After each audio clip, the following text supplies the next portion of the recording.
আমাদের উপরে অ্যাটাক হয়েছে। আমি এখানে কমপ্লেইন করতে আসলাম।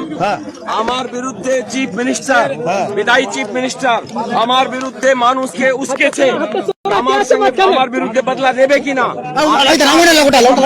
আসলাম।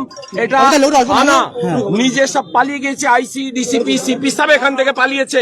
আর এই গুন্ডাদেরকে এখানে ইনভাইট করে পাঠিয়ে দিয়েছে, যারা আমাদের লোকজনের উপরে সেন্ট্রাল এরা সবকে বার করে দিয়েছে। ওদের আমাদের অনেক লোকের উপরে এরা পিটাই করে দিয়েছে। ওদের পুলিশ উল্টে আপনাদের মারছে কেন?